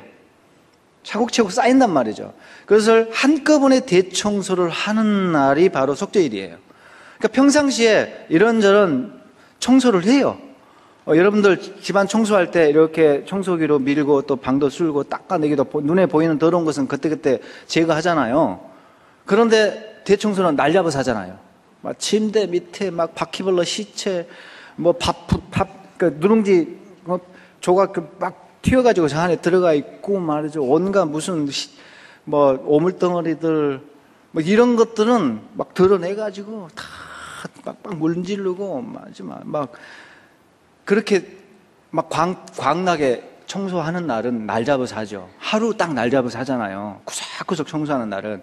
그런 날이 속죄일입니다. 그래서 집안이 전부 다 막 번쩍번쩍 광나고 말이죠. 완전히 집이 새롭게 되죠. 날 잡아서 하는 날이에요. 그런 날이 속죄일이라고 보시면 돼요. 성전을 그렇게 청소를 했고요. 그날 지성소까지 들어가서 피를 다 뿌리고 다 청소를 하고, 그다음에 온 백성들이 그날 하루 종일 회개하면서 금식하고 막 통회 자복하고 그렇게 하면 떼굴떼굴 구르면서 애통해하면서 그날 이 속죄일 의식을 진행을 하거든요. 아사셀 염소라는 특수한 동물을 동원해 가지고 모든 백성들의 죄를 대제사장이 두 손으로 다 옮기고, 그래서 그 백성들의 죄라는 쓰레기를 전부 그 쓰레기차 되는 아사셀 염소에게 옮겨가지고 그 쓰레기를 이렇게 짊어지고 광야로 멀리 쓰레기 하천장으로 쓰레기를 이제 부리러 나가는 거죠. 그리고 거기서 죽는 거죠. 그렇게 해서 모든 백성들의 쓰레기가 다 이제 처리가 되고, 그리고 이제 백성들은 깨끗하게 되고 성소도 깨끗하게 되고, 그래서 백성도 완전하게 원 상태로 돌아오고 성소도 완전히 다시 처음 봉헌한 그 상태로 다시 돌아오는 날이에요. 그 리셋이 되는 거죠. 컴퓨터를 다 정리해가지고 날 잡아서 정리를 전부 다 정리해가지고 재부팅을 하면은요 얼마나 시원합니까? 또 컴퓨터가 얼마나 팍팍 돌아갑니까? 이제 그런 개념으로 보시면 돼요. 그게 속죄일이거든요. 그러니까 1년에 한 번 이 날이 얼마나 1년에 한 번 있었던 이 날이 얼마나 중요한 날이었는가 할 수가 있는데, 거룩을 회복하는, 전면적으로 거룩을 회복하는 날이었습니다. 결국은 그러니까 이걸 중심으로 앞뒤에 대칭되어 있는 여러 가지 주제들은요, 결국 뭐냐, 어떻게 이스라엘 백성이 거룩한 예배를 드릴 것인가, 어떻게 거룩한 예배를 드린 백성들이 거룩한 삶을 살 것인가, 이런 문제가 대칭이 되어 있어요. 지금 거룩이라는 주제를 중심으로 말이죠. 결국 뭐냐면 레위기 구조 자체를 보더라도 거룩이 중심 주제라는 것을 알 수가 있고, 거룩을 목표로 하고 있다는 것을 딱 한눈에 알 수가 있습니다. 그 중에서 속죄일이 거룩을 성취하기 위해서, 거룩을 회복하기 위해서 그 가장 중요한 수단이 속죄일이었다는 것입니다. 이 구조가 이제 그런 것을 보여주고 있다는 것이고요. 이거 이제 구조에 대한 이제 좀 더 구체적인 설명들인데, 나름대로 7페이지 보시면은 뭐 구조에 대해서 간단히 지금 이렇게 나와 있죠. 참고하시면 되고, 구조에 대한 설명은 제가 다 어쩔 수 없이 생략을 할 수밖에 없었고요. 그리고 이제 신학의 핵심 주제인 이제 정결과 거룩의 문제인데, 보시면은 제가 아까 이제 말씀드린 결론 부분이 여기에 지금 화면에 요약되어 있습니다. 정결과 거룩의 주제로 바로 넘어갑니다. 결국은 레위기의 핵심 메시지는 정결과 거룩이라고 요약할 수가 있습니다. 근데 그게 어디에 진술되어 있냐면, 짧게 진술되어 있냐면 레위기 10장 10절 말씀에 그게 요약적으로 진술되어 있다는 거죠. 그리하여야 너희가 거룩하고 속된 것을 분별하며 부정하고 정한 것을 분별하고, 지금 제사장들에게 주는 말씀입니다. 그 제사장들이 하는 일이 뭐냐, 사명이 뭐냐, 결국 요약하면 이거라는 거죠. 성과 속을 분별을 해라. 그리고 거룩한 편에 속해라. 이것이고요. 부정하고 정한 것을 분별을 해라. 그리고 정한 것, 깨끗한 것에 속해라. 요걸 지금 말을 하고 있습니다. 제사장의 가장 중요한 핵심 직무가 바로 이겁니다. 성, 속과 정, 부정을 분별하는 것입니다. 그 분별을 하고 그 분별 속에서 직무를 수행을 하고 자신의 삶을 살아내야 됩니다. 이게 제사장이 지켜야 될 아주 엄중한 하나의 삶의 규칙이었고, 그 다음에 백성들이 살 수 있도록, 제사장만 그렇게 사는 게 아니라 백성들이 또 그렇게 삶을 살아내도록 제사장들은 계속 백성들을 지도하고 가르쳐야 될 책무가 있었습니다. 그러니까 백성들도 성, 속이 무엇인지, 정, 부정이 무엇인지를 분별하는 삶을 살도록 가르쳤다는 것이죠. 이게 바로 레위기의 핵심 주제입니다. 그러면 여기서 네 가지 범주가 네 가지 카테고리가 지금 등장하고 있습니다. 성이라는 카테고리, 속이라는 카테고리, 그 다음에 깨끗하다는 카테고리가 있고, 그 다음에 마지막으로 부정하다는 카테고리가 있다. 이 네 가지 범주가 있습니다. 이게 어떤 차이가 있고 어떤 관계 속에 있는가, 어떻게 구별되는가. 성, 속, 그 다음에 정, 부정. 이게 지금 명쾌하게 얼른 이렇게 정리가 안 돼요. 이걸 우리가 레위기를 공부할 때, 읽어 나갈 때 좀 깔끔하게 교통정리를 할 필요가 있습니다. 자, 만물이 이제 네 가지 상태가 이렇게 존재한다는 거죠. 성, 속, 정, 부정. 네 가지 만물의 상태입니다. 그러면 거룩과 세속은 뭐고 정결하고 부정결하다는 것은 과연 뭐냐는 거죠.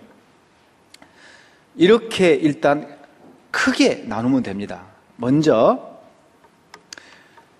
성속은요, 신적 영역에 있어서의 구분 방법이에요. 쉽게 말하면 하나님께 속해 있느냐 그렇지 않느냐의 문제입니다. 쉽게 말하면. 그래서 하나님께 속해 있는 것은 거룩한 것이고, 그렇지 않은 건 뭐냐면 인간에 속해 있는 거예요. 그것은 속된 것이에요. 그러니까 이건 신적 영역에 속해 있는 범주 구분입니다. 이것은요. 그런데 정부정은 인간의 영역에서 나누어지는 범주예요. 이게 신적 영역과는 상관이 없어요. 이것은. 그래서 인간의 영역에서는 깨끗하고 부정하고 이렇게 나누어집니다. 신적 영역에서는 깨끗하고 더럽고 이런 게 없어요. 그냥 거룩한 거냐 속된 거냐 둘 중에 하나입니다. 끝. 이렇게 나눠져요. 그러니 하나님은 정결하다, 이건 굉장히 좀 생소한 개념이에요. 어색한 개념입니다. 하나님이 정결하시다 이런 말 들어본 적이 없으시죠? 성경에는 나와 있지 않은 표현입니다.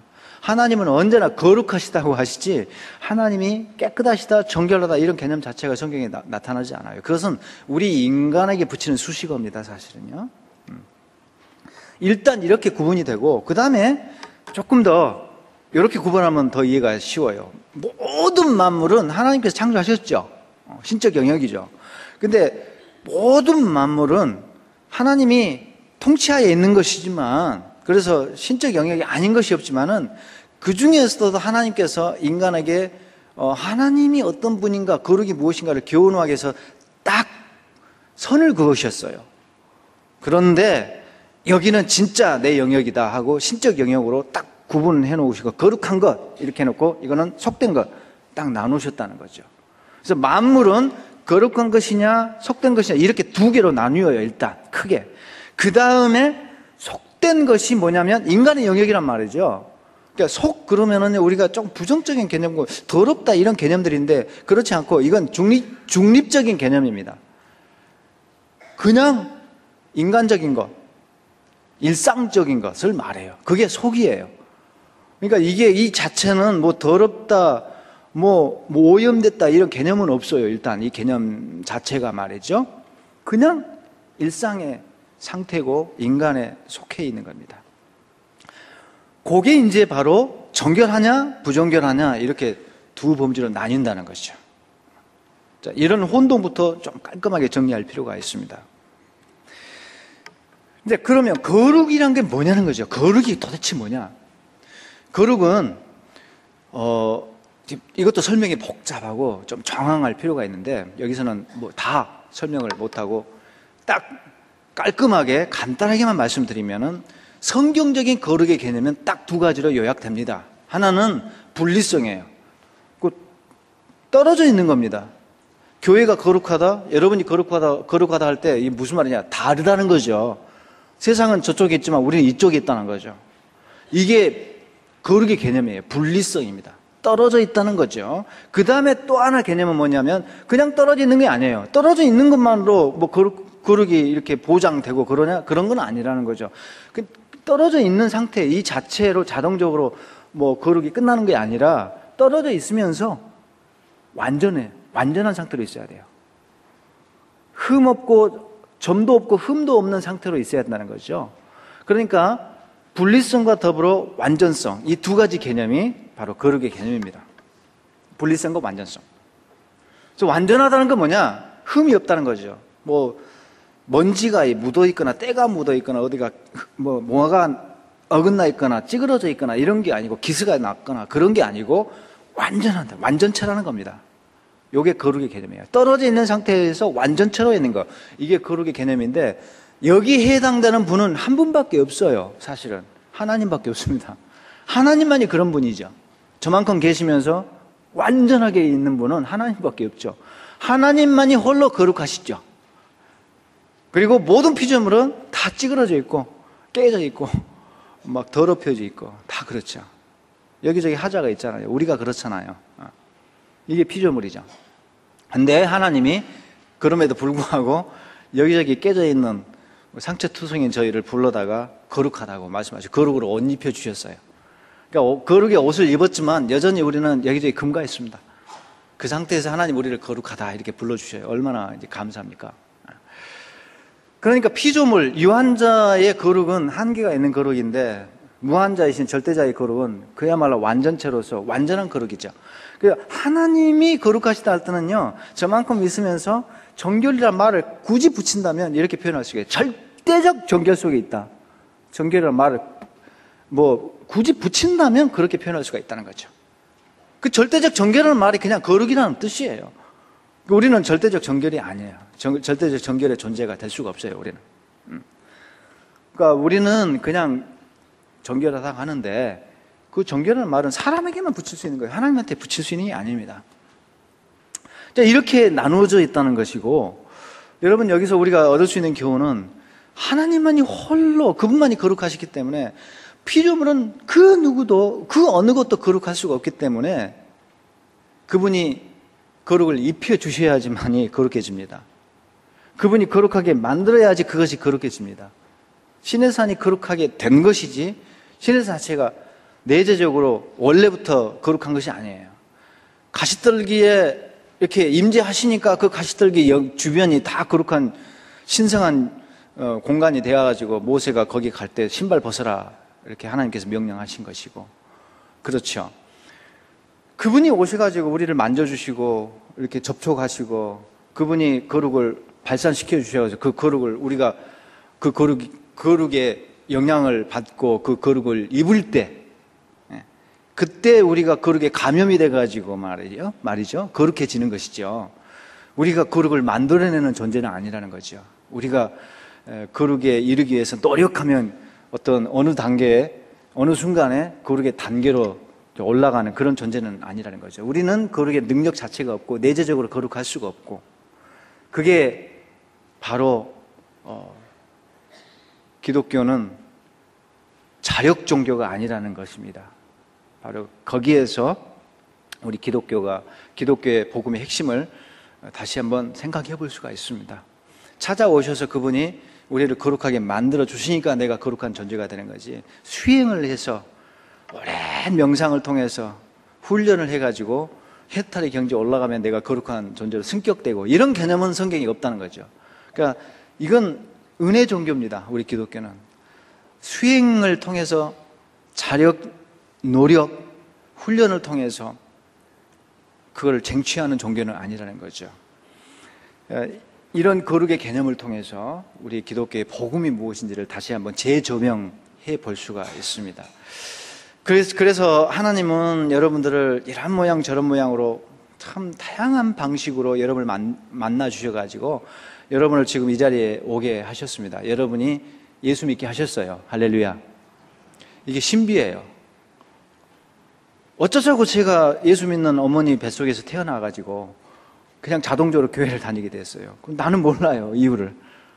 근데 다른 사람 어머니, 불신자의 가정에서 태어나서 교회를 안 다니게 돼요. 그건 신비의 영역입니다. 사실 우리가 뭐라 할 수가 없는 하나님의 섭리 속에 있는 건데, 그냥 우리는 감사할 뿐이에요. 그냥 이 부분에 대해서. 그리고 나는 저 같은 경우는 친구가 전도해서 교회가 재밌어가지고 예쁜 여학생이 있고 교회 오니까 아주 예쁜 여학생들이 있고 그러니까 그게 좋아가지고 교회를 다니게 되었고, 그러다 보니까 이제 예수님 만나고 말이죠.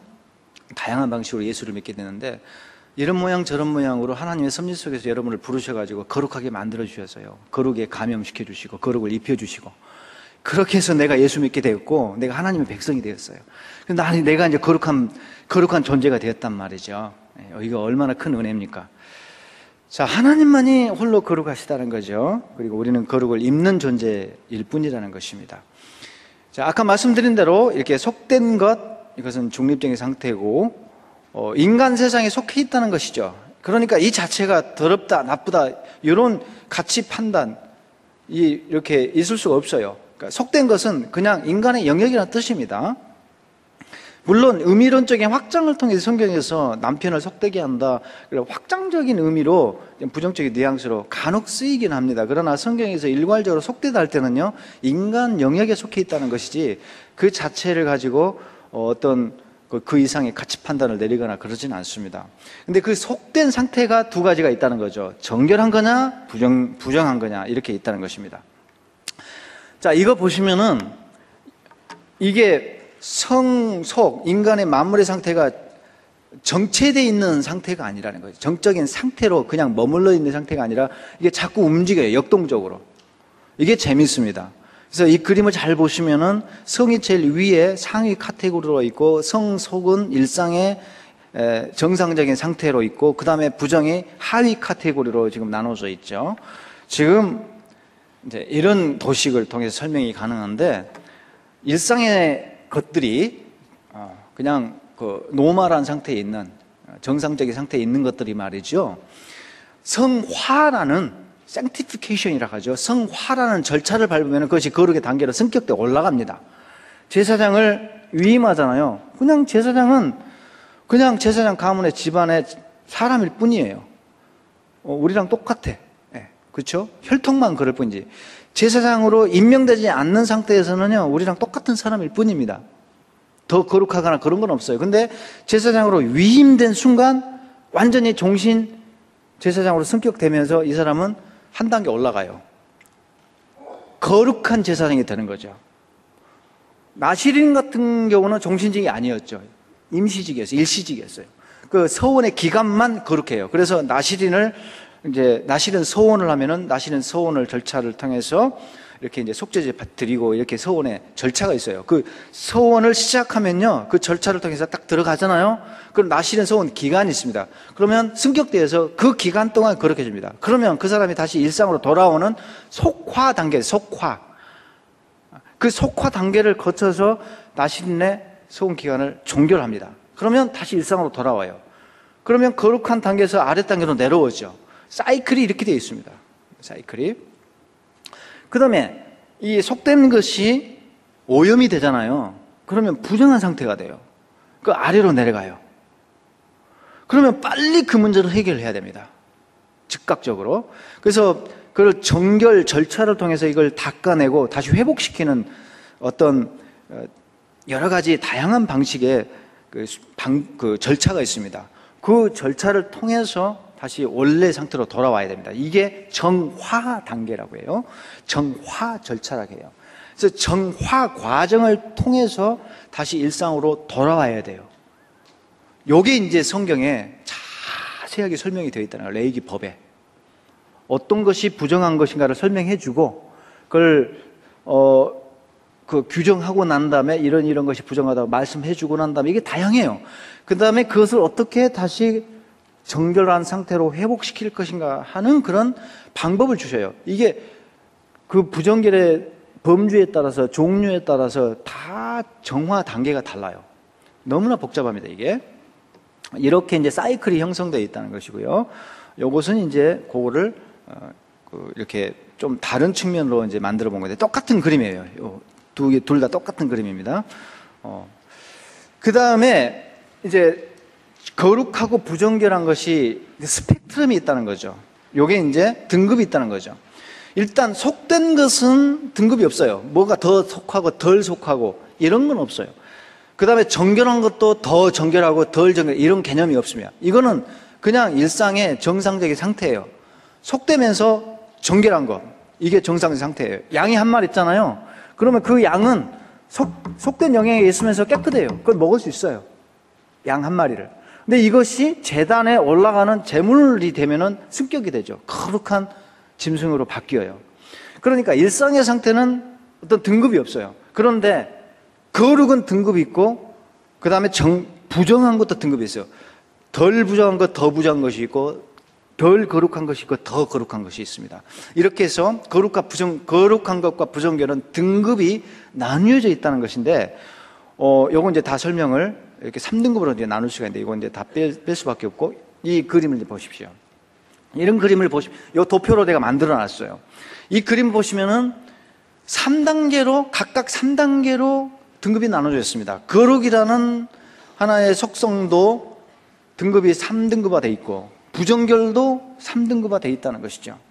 거룩한 것이 있고, 더 거룩한 것이 있고, 그 다음에 가장 거룩한 것이 있습니다. 제가 서두에 말씀드립니다. 성소 자체가 그렇게 3등분화 되어 있죠.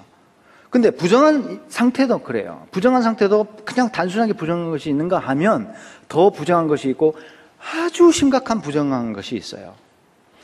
그렇게 나뉘는데요. 이게 이제 우리 우주에 공간도 있고 인간도 있고 동물도 있고 시간이 있잖아요. 이게 이제 우리 일상의 영역에 있는 각 네 가지 범주로 갈 수 있는데, 공간이라는 영역에서는 지성소, 내성소, 마당, 진영 이렇게 나뉘고, 그 다음에 인간도 대제사장, 신분에 따라서 제사장, 레위인, 평면 이렇게 등급이 나뉘어요. 거룩의 신분이 다 다르다는 거죠. 동물도 그래요. 동물도 희생동물은 아주 거룩해요. 근데 화목제는 덜 거룩합니다. 똑같은 제물이지만 화목제는 지성물이라는 말이 안 붙어요. 근데 속건제, 속죄제, 소제, 그 다음에 번제 이런 것들은 지성물이에요. 그러니까 한 단계 더 높은 성물이라는 거죠. 근데 화목제는 그냥 성물입니다. 요게 등급이 차이가 있습니다. 그 다음에 이제 제사장이 먹을 수 없는 것, 제사장이 먹을 수 있는 거는 그 이상 단계입니다. 거룩이라는 딱지가 붙은 것만 먹고, 그 다음에 그냥 평범한 제물이 아닌 일상의 그 가축들은 골라다가 이렇게 먹어요. 이건 정결한 짐승이죠. 이건 평민들이 먹는 겁니다. 그냥 정결한 짐승이죠. 자, 여기 제로로 돼 있는, 0이라고 돼 있는 것은 일상의 범주입니다. 속된 영역에 있는 겁니다. 그 다음에 시간도 이렇게 범주가 나뉠 수가 있다는 거죠. 그 다음에 부정결로 가면요. 부정결이 어떻게 등급이 나뉘는가? 그 기준이 뭔가? 딱 기준이 있습니다. 뭐냐? 날짜예요. 하루 동안 부정한 거는요, 가장 경미한 거예요. 그러면 그 사람은 보통 그냥 목욕하거나 또 목욕하고 옷을 빨고 조금 더 심하면 옷까지 빨면 돼요. 그냥 경미한 거는 목욕하면 끝나요. 목욕을 하거나 혹은 목욕하고 옷을 빨거나 이렇게 해서 그날 저녁까지만 부정한 상태가 유지가 돼요. 그냥 저녁 지나면 그냥 목욕하고 옷 빨고 그냥 일상으로 다시 돌아와요. 아주 가벼웠습니다. 이것은요. 이것은 보통 간접 접촉을, 그러니까 그 2차 접촉을 통해서 발생된 거예요. 예를 들어서 생리하는 여자가 어디 자리에 앉았거나 혹은 출산 후에 산열이 있는 어떤 그 여자가 어떤 자리에 앉았는데, 의자에 앉았는데 그 의자에 앉았다가 다 갔어요. 근데 거기에 모르고 앉았습니다. 그러면 그게 지금 묻어 있거든요, 오염이. 거기에 엉겹길에 앉게 되면은 그 부정 타요, 또. 그 부정이 옮겨온단 말이에요. 그것은 경미한 겁니다. 그러면 하루 정도만 지나면 됐습니다. 그런데 이게 이제 공간도 그렇고, 공간 안에 사물도 이렇게 앉아있으면 그 산모가 앉은 자리가 하루 동안 부정해요. 거기 또 앉으면 또 그 사람도 하루 동안 부정하고. 그러니까 2차적인 접촉을 통해서 2차 감염이 발생한 거죠. 공간에서도 그렇고, 거기에 사람이 또 접촉하면은 마찬가지로 그런 2차 감염이 발생되고, 동물도 마찬가지고, 다 이렇게 감염이 되고요. 그 다음에 더 부정한 거는 뭐냐면 기준이 7일 이상 되면은 일단 심각해집니다. 심각해져요. 3일 그런 건 없고 1일에서 바로 7일로 가요. 7일부터는 이제 조금 아주 이게 곤란해집니다. 이거 단순한 문제가 아니에요. 그래서 날짜도 길고, 그 다음에 이것은 일반적으로 그냥 날짜 기다려가지고 목욕하고 옷을 빠는 것으로 끝나는 게 아니에요. 이 문제가 추가로 성전에 올라가서 짐승을 바쳐서 속죄제를 바쳐야 돼요. 이렇게 해서 해결을 해야 됩니다. 그러니까 복잡해집니다. 이게 처리 방법의 절차가 어려워집니다. 심각한 부정결이거든요. 7일부터는. 그 다음 단계는 뭐냐면은 가장 부정한 건데, 이것은 이거 회복의 방법이 없어요. 그냥 추방이에요, 이거는. 그러니까 보따리 싸고 짐 싸고 나가야 돼요. 그러니까 피부병도 제사장이 진단을 해가지고 소위 이제 나병 혹은 문둥병 이렇게 번역이 되어 있는데 잘못된 번역이에요. 악성 피부병으로 번역을 해야 되는데, 딱 봐서 악성 피부병으로 진단이 떨어지잖아요. 확진이 되면은 그 사람 보따리 써야 됩니다. 바로 추방이에요. 근데 딱 봐서 그 정도는 아니다. 진단이 떨어지면 머물러서 목욕하고 날짜를 기다리고요. 이렇게 정결 절차를 밟으면 이제 돼요. 정상으로 복귀합니다. 그런데 가장 부정한 상태로 이렇게 진단이 떨어지면 이거는 방법이 없어요. 그냥 추방입니다. 아니면 사물이 그런다? 그럼 그 집을 철거를 해야 돼요. 보통 그렇지 않으면은 그 부위, 오염된 부위만 긁어내고 벽돌을 빼내고 이렇게 해서 거기를 싹 바르면 돼요. 다시 집을 사용하면 되는데 이거는 심각하다. 진단이 이렇게 떨어지면요. 그 집을 철거를 하고 싹 모든 잔해물을 밖으로 내보내야 돼요. 버려야 됩니다. 그 방법이 없어요, 이거는 가장 심각한 단계예요. 마이너스 3단계라는 거죠. 이렇게 해서 부정결도 이렇게 1단계, 2단계, 3단계로 나누어 있는데 이 모든 것이 어디에 다 설명되어 있냐면 레위기 10일부터 15장 여기에 다 자세하게 설명이 되어 있습니다. 그 부분을 읽을 때 이 스펙트럼을 참고하면서 읽으시면 도움이 될 거예요. 그 다음 이런 거 보세요. 먹고 안 먹고 11장 정결한 짐승, 부정한 짐승이 있단 말이죠. 굽이 갈라지고 책임지라 이런 것들. 그 이유가 있어요. 그런 기준을 마련하게 된 이유가 있습니다. 왜 기는 것은 못 먹는가? 그거 다 이유가 있습니다. 보세요. 이런 것은 먹는단 말이죠. 책임지라고. 이렇게 굽이 갈라져 있잖아. 이런 거 먹고. 이런 거는 못 먹어요. 우리가 좋아하는데 돼지고기. 삼겹살 얼마나 좋아해. 근데 못 먹어. 호랑이 당연히 못 먹고. 나귀 못 먹습니다. 멍멍탕. 드시면 안 됩니다. 멍멍탕 드시면 안 돼. 뱀탕. 우리 한국 사람들이 좋아하는 것들. 이거 드시면 안 되겠어요. 구약 백성들. 오늘날은 괜찮죠. 기는 것. 이거 기는 것이죠. 이거 기는 거. 이거 먹으면 안 됩니다. 공룡. 비현실적이죠. 옛날에 인간이 있기 전에 있었던 거. 이런 거 먹으면 안 되고. 한국 사람들이 다 좋아하는 거 다 못 먹겠어요. 낙지, 완하고, 해삼, 멍게, 뭐 이런 거. 전라도 사람들은, 저는 전라도 출신이죠. 홍어. 이런 거 못 먹습니다. 근데 왜 침이 나오는지 모르겠네. 다 못 먹어요. 이거 먹어요, 이거. 지느러미가 있고 비늘이 있는 거. 딱 이것만 먹게. 수중동물은요, 딱 기준이 있어요. 지느러미와 비늘입니다. 육상동물은 색임질과 굽 갈라진 거. 이게 딱 기준이 있어요. 공중동물은 기준은 없지만 20가지 종류가 딱 금지되어 있어요. 이렇게. 이런, 소위 말해서 딱 공통점이 뭐냐? 짐승의 사체를 찢어 먹거나 아니면은 피를 막 내서 먹는 거. 생명을 해가지고 먹거나 아니면 막 썩은 그 시체, 그 부스러기를 막 찢어서 먹거나 이런 새들입니다. 이런 새들은 육식 조류들이죠. 이렇게 못 먹게 돼 있어요. 12장 가면은 산모가 애를 낳는데 이렇게 피가 나요. 애를 낳는 것 자체가 부정한 게 아니라 애를 낳고 나는데 피가 나니까 이게 부정하다 해요. 피가 나는 것이 부정하다. 왜 그럴까? 그 다음에 이런 악성 피부병. 13, 14장은 이런 이제 피부병 규례예요. 그 다음에 건물에도 피부병 생겨요. 그 곰팡이죠. 곰팡이. 사람 피부에만 피부병이 생겨라. 피부에 건물도 피부병이 생겨라. 그러니까 이거를 나병 이렇게 하면 안 된다는 거죠. 왜냐하면 건물이 나병 걸릴 수는 없잖아요. 똑같은 히브리어를 단어 쓰거든요. 저것도 짜라트라고 말하고 히브리어로 짜라트라고 사람 피부에 짜라트하게 제사장이 짜라트 딱 진단 떨어지면은 추방되거나 이걸 철거하거나 이렇게 해야 돼. 둘 다 짜라트라고 하는데 그 건물이 문둥병 걸릴 수는 없죠. 그러니까 잘못된 거고 뭔가 심각한 악성 표피 질환을 말해요. 그러니까 사람에게는 악성 피부병이고 이거는 악성 곰팡이를 말하는 거죠. 이런 것들 곰팡이. 자, 공통점이 있어요. 자, 보세요. 제가 좀 보여드렸어요. 이런 공통점이 뭐가 있어요? 뭐냐면은, 가만 보니까, 죽음을 일으키는 것들. 그 다음에, 나무 고기를 뜯어먹는, 어떤 다른 짐승의 고기를 막 먹는 거. 이런 것들은 다 더러워요. 가만 보면은. 멍멍탕, 마찬가지고. 기는 것. 이런 것 전부 뭐냐면, 그 다음에 수중 바닥에 기는 것도 뭐냐, 거기에 시체, 잔해들이 널브러져 있거든. 그러니까 시체 잔해들 뼈 조각들 이런 것들이 널브러져 있어요. 지표면도 마찬가지. 어디 무덤이 무덤인데 거기로 올라타고 뼈가 있는데 거기 송장이 있는데 그걸 배로 다 문지르고 다녀. 수중에 있는 것도 배로 다 문지르고 다녀요. 막 이렇게 기어 다니거나 뭐 조개도 마찬가지고 낙지도 마찬가지. 다 지표면을 바닥으로 이렇게 배로 막 접촉을 과대하게 이렇게 접촉을 하고 다니는 것들이에요. 이게 뭐냐? 거기 전부 죽음의 잔해물들이 내려와 있는데 그 죽음과 접촉하는 거예요. 전부 뭐냐? 죽음에 속해 있는 것들은 전부 부정하다가 있고 생명에 속해 있는 것은 전부 정결하다 했어요. 그러니까 정부정의 기준점이 뭐냐면 생명에 속해 있는 것은 정결하고 죽음에 속해 있는 것은 부정한 거예요.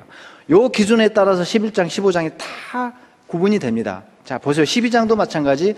산모가 피가 나니까 부정하다는 거죠. 왜 피가 나면 부정한가? 피가 뭐예요? 피는 곧 생명이잖아요. 그러니까 피가 곧 생명인데 생명의 기운이 몸에서 빠져나간다는 거죠. 그러니까 생명의 기운이 자꾸 몸에서 빠져나온다는 것은 죽음에 가까워 간다는 거죠.